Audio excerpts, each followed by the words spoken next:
Get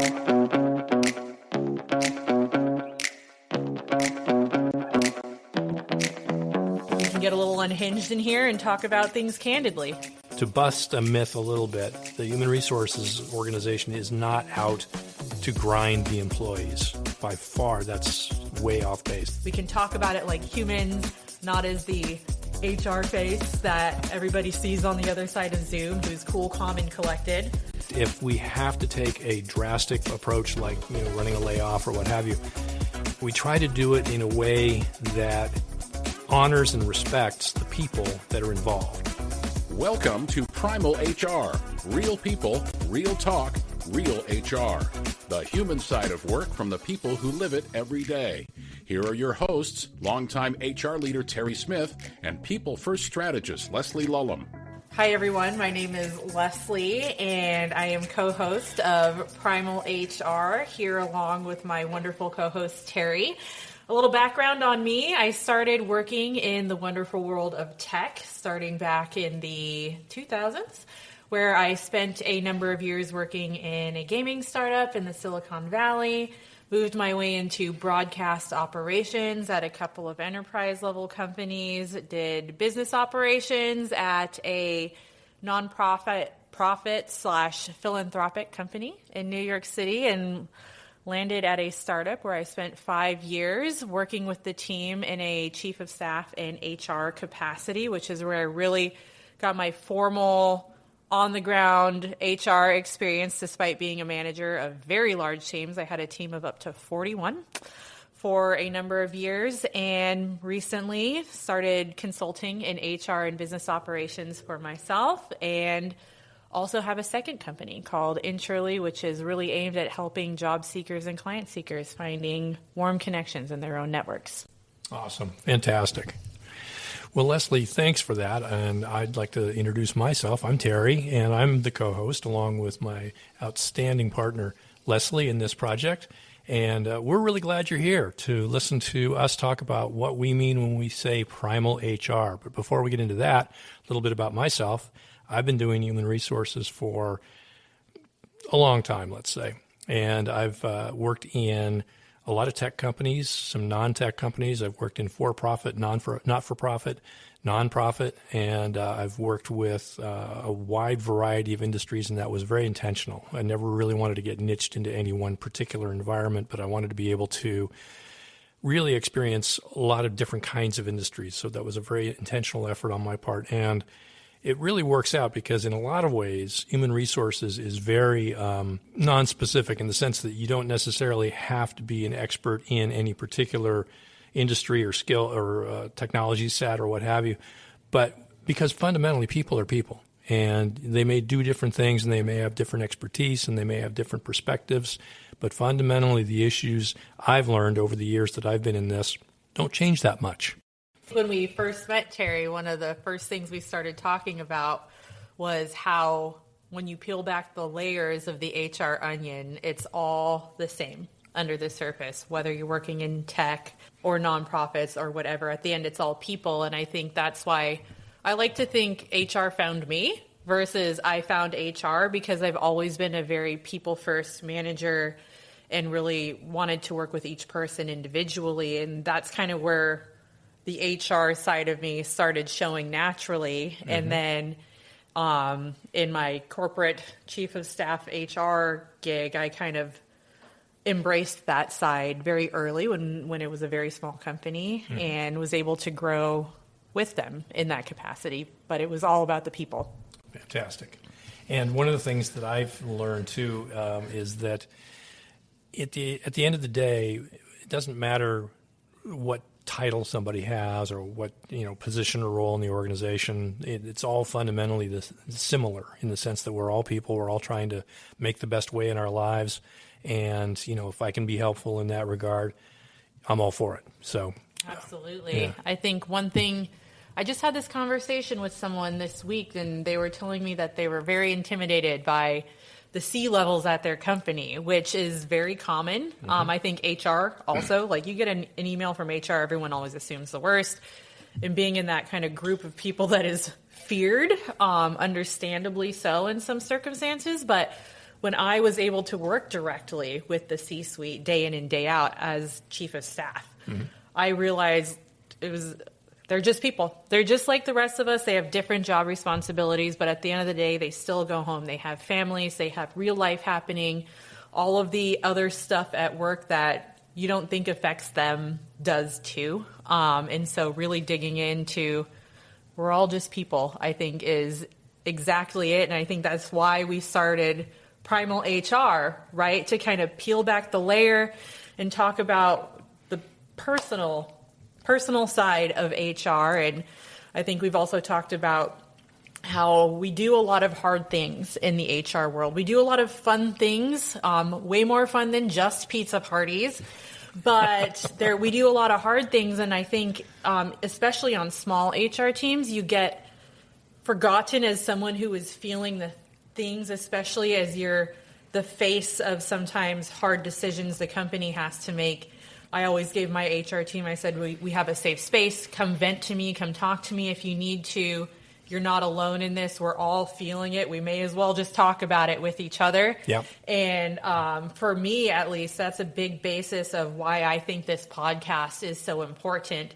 We can talk about it like humans, not as the HR face that everybody sees on the other side of Zoom, who's cool, calm, and collected.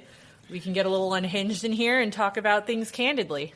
What Primal HR means to me is I keep thinking of the Wizard of Oz when I think of Primal HR, and I think of the wizard behind the curtain, and you think it's this big head and it's all scary, and then you realize it's just a guy. It's just a guy behind the curtain, and Primal HR to me is pulling back that curtain and showing the humanity behind HR in a very human way. We're not going to be talking about things the way SHRM might advise on this here podcast. And I'm sure we have a lot to say about that.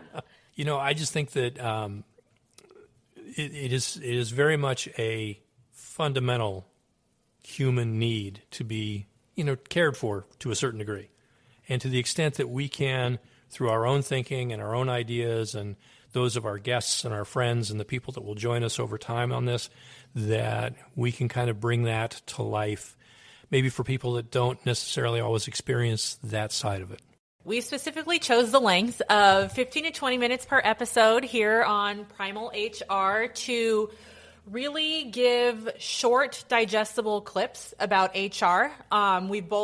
Terry and I, listen to a lot of podcasts, and a lot of them fall in that 45 to 60 minute category, sometimes 90 minutes. And although Terry and I could talk about HR for 4 hours straight and be perfectly engaged, honestly, I don't even know if I could listen to a podcast that was longer than 15 to 20 minutes about HR without going a little bit crazy.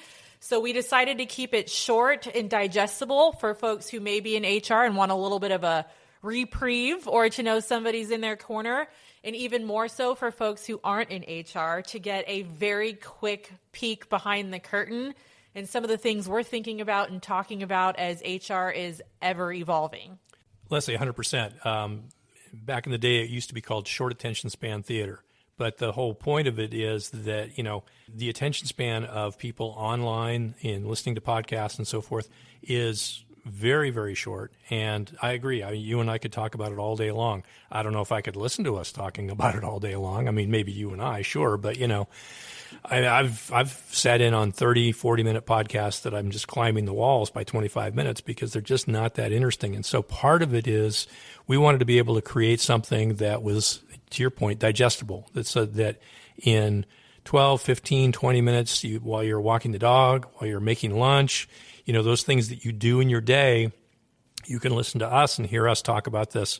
And hopefully that has some impact, as you head out the door, right? So we wanted to make it something that is very, very easy to take in and respond to if possible. So this podcast is not just aimed at HR people. It is aimed at people who have worked with HR people, people who live with HR people, people who have experienced a bit of, interaction with HR of one sort or another. The point is that it's not really about human resource people. It's about people, okay? And I've found a lot that people that don't typically engage with HR very much, but are managers and leaders of companies, they also have some peculiar notions about what HR is. And people that interact with HR people when they're not being HR people, sometimes scratch their heads and go, what are you people talking about? I don't get this. And I just want to be able to borrow the analogy, pull that curtain back and let people who don't necessarily always do this have at least a bit of a window, something they can take with them. You know who the most unhinged group of people are? HR people off the clock. 100%. We've all seen those groups at holiday parties. There's a lot of steam to blow off. Mm. I agree with everything Terry said. I think this is a podcast for everyone who has seen an HR person, worked with an HR person, is in HR, wants to be in HR. We're just here talking about all the things, and we want to make sure folks see what those conversations do look like.